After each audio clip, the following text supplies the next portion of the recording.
Assalamualaikum warahmatullahi wabarakatuh. Perkenalkan, nama saya Marlina dengan NIM 09105802220001, Prodi Pendidikan Bahasa Indonesia.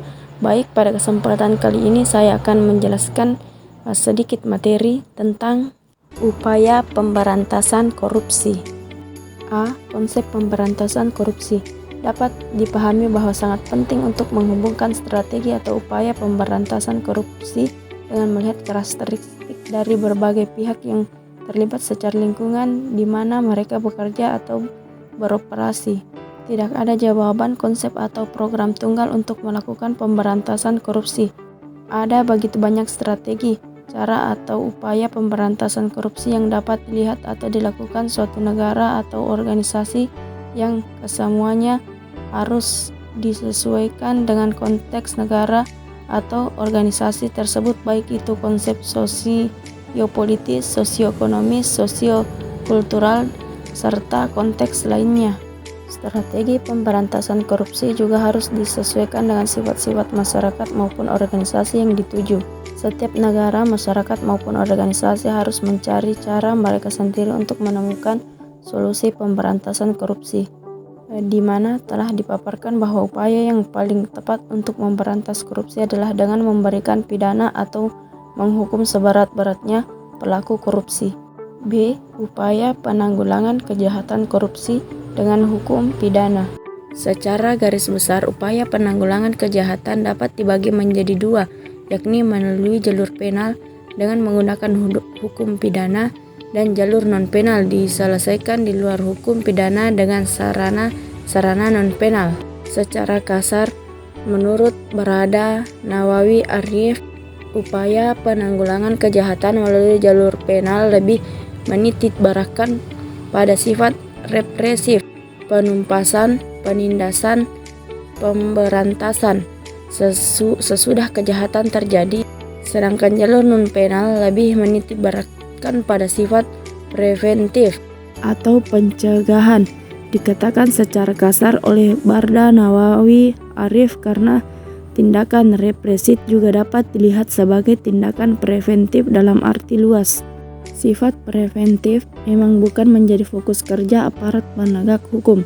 Namun untuk pencegahan korupsi, sifat ini dapat ditemui dalam salah satu tugas dari Komisi Pemberantasan Korupsi yang memiliki Deputi Bidang Pencegahan yang di dalamnya terdapat Direktorat Pendidikan dan Pelayanan Masyarakat. Menurut hemat penulis, kepada pelaku yang terbukti telah melakukan korupsi tetap harus dihukum, diberi pidana, namun perlu dipahami bahwa berbagai upaya yang harus tetap terus dikembangkan baik untuk mencegah korupsi dan memberantas korupsi. C. Berbagai strategi atau upaya pemberantasan korupsi. Caroline Klein-Harhuis menyebutkan 4 jenis atau tipe kebijakan pemberantasan korupsi yang dilakukan di berbagai negara. Tipe pertama adalah dengan mengurangi ketergantungan masyarakat terhadap kekuasaan negara, terutama dari pejabat publik dalam berbagai bidang kehidupan, misalnya dengan melaksanakan deregulasi ekonomi, mengurangi monopoli negara untuk memberikan pelayanan, melaksanakan reformasi pajak, dan lain-lain.